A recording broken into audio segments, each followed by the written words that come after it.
So I wonder if everybody here realises that they have the ability to save someone's life. I don't mean by doing something spectacular like CPR or applying a bandage or a tourniquet, but something far more fundamental, something that you all do every day, never probably give any thought to whatsoever, and that's just communication.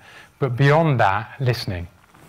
And that's what I want to talk about today. Maybe we can start a whole new campaign today that you can take away with you called Just Listen. So within recent times, there have been a whole load of campaigns that have focused on supporting people with mental health problems, bringing stigma, tackling stigma, bringing all this out into the sort of open. Time to Talk has been a great one, and that rattles on every year. There's been another day recently that's focused on that.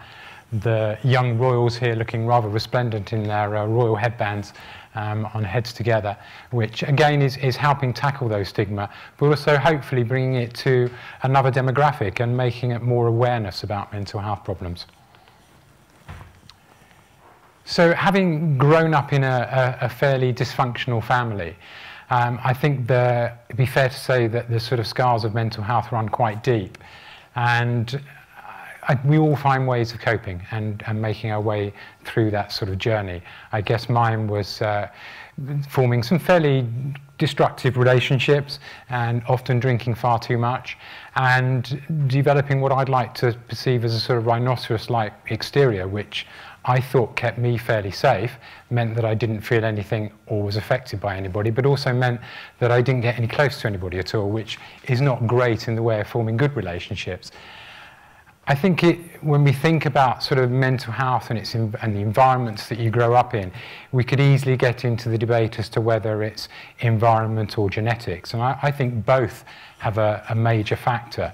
And really, it's probably a whole other TED Talk waiting to be done. So if anybody out there is wanting to pick that up and run with it, please do.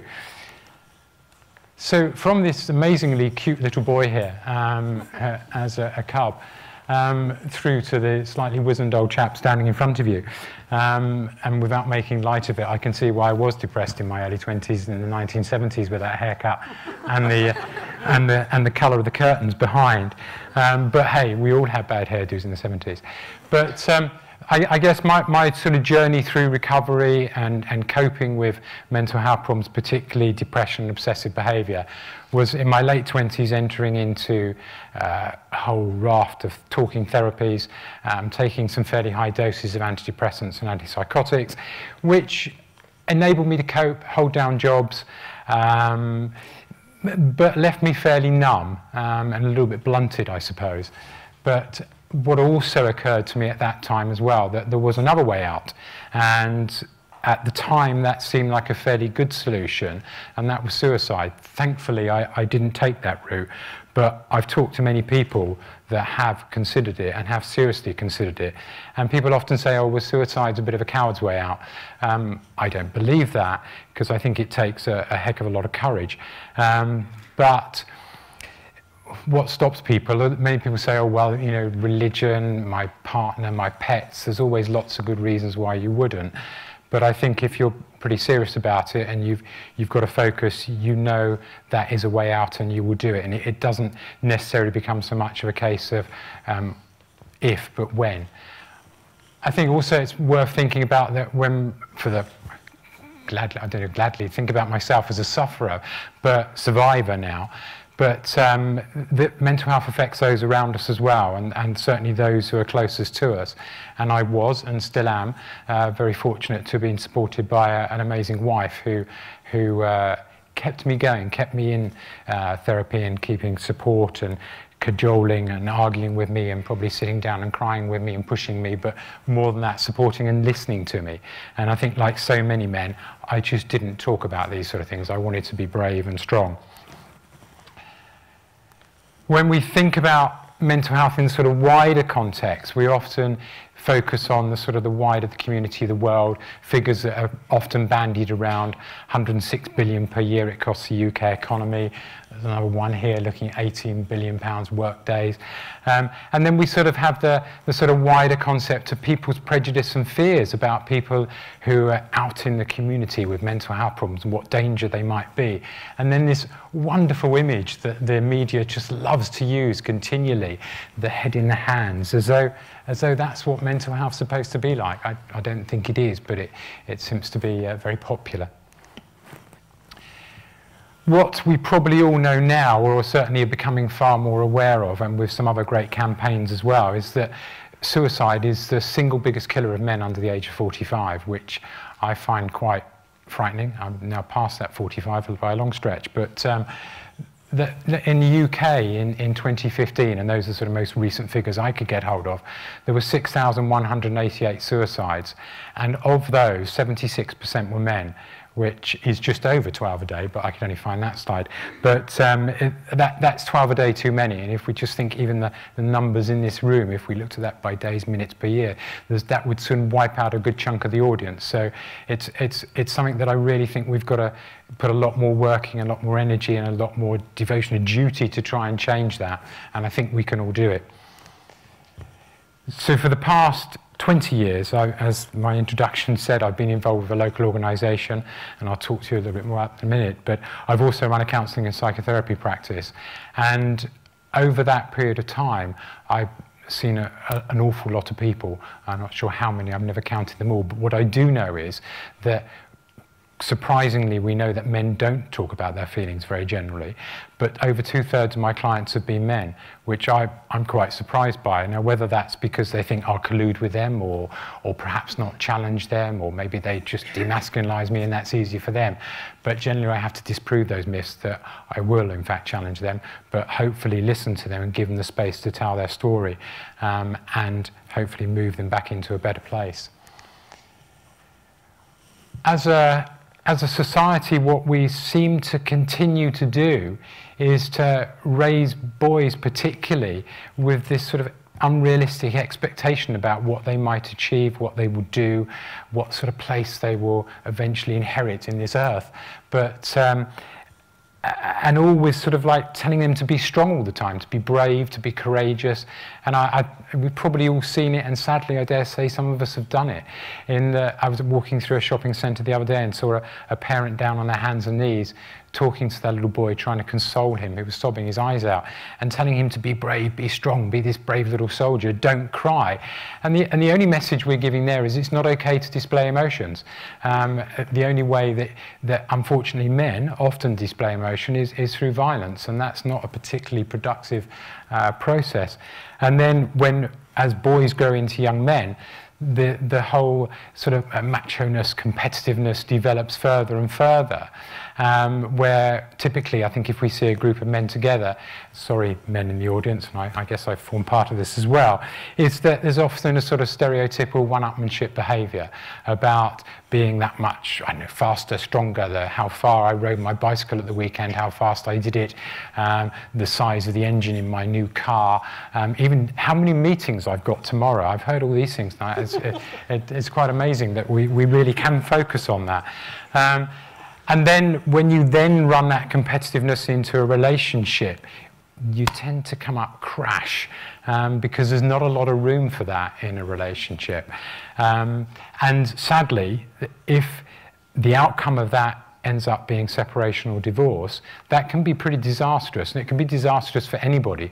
But for a male who is particularly emotionally repressed, and his partner was the only person that he would open up those feelings to and display that emotion, take that away, and sadly, again, suicide can be an outcome. A couple of years ago, recent times certainly, I joined a male choir, which some may think is not a particularly masculine thing to do, which is surprising really, because most men go to football matches and they sing quite happily in the terraces. But yes, I joined a male choir, which was, for me, was an amazing thing to do, because I never realised quite how good singing was for your mental health. And there's now lots of brilliant research out there to tell you about that.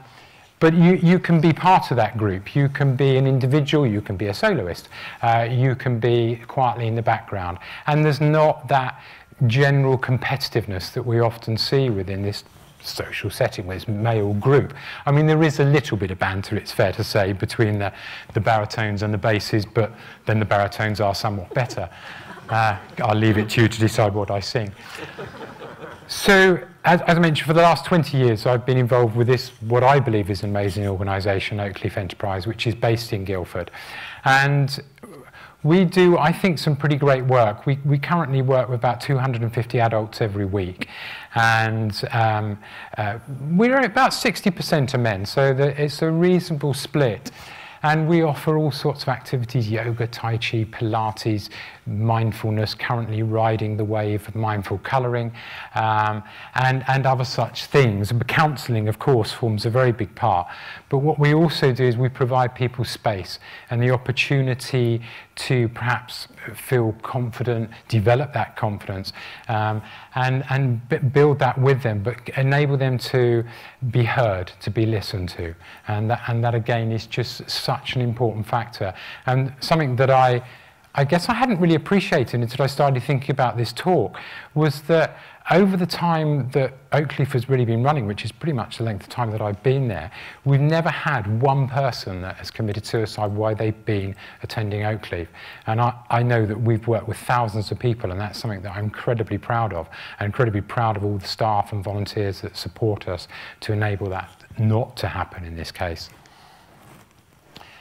I think when we think about suicide, there's this sort of myth that if you talk to somebody who is suicidal, you're more likely to get them to do it. And I think that is just a myth, and it needs to be squashed straight away. And unfortunately, I think it's been perpetuated by people that perhaps are scared to engage with somebody emotionally, to listen to their deepest fears, but then they have to listen to their own fears. But to be able just to listen to somebody. And I think we can all do that. I think it's incumbent on all of us not just to learn basic first aid, which is a great tool to be able to have, but to be able to truly listen and to be able to get alongside somebody and accept them for who they are. But we need to create that environment to do that. And I think we can all do it. It's entirely possible. It's not that difficult. I know for some people, listening to somebody else is more of a challenge, and I'll leave you to look at one another in the audience. But I guess we all know that person when we say, I really hurt my arm the other day. Oh, I hurt my arm so much worse than yours. Or I've got a headache. I had a headache worse than yours the other day. We know those people, but even they can learn. It's possible. We can all do it. So one of the sort of this whole idea of speaking out and being able to listen and change perception, one of the things that struck me recently from this fine magazine that gets dropped through my door every month, The Psychologist from the British Psychological Society, there has been a recent spate of letters from clinical psychologists, which is really quite surprising because they're talking about their own mental health problems. And that's really never happened before. Whether I include myself in that profession or not, I think I probably do, to speak out and talk about this is just unheard of. And it's quite radical. And there was, unfortunately, there was a letter that also struck me the other day, and I'd just like to read you a tiny excerpt of that.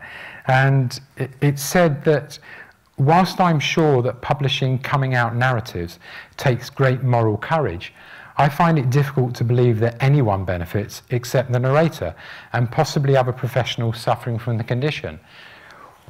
Well, I was a little bit surprised when I read that. I think it's fair to say that I entirely disagree with that sentiment and think that that's not really what we should be focusing on. If people are willing to talk out, then we are willing to speak out, then we need to provide them with that environment that they can do, and to say that we're ready to listen. And I'd really like you all to perhaps go away from here and to join me in this quest, because we can all save lives. And I think you can do that as well by listening to people. And the one other little quote that jumped out at me when I was sort of thinking about this was from the philosopher Jiddu Krishnamurti. And he said that the ability to observe without evaluating is the highest form of intelligence. So you can all be incredibly intelligent. You just need to listen without judgment. And I think that's something that we could all do. So hopefully you will help me. Thank you very much.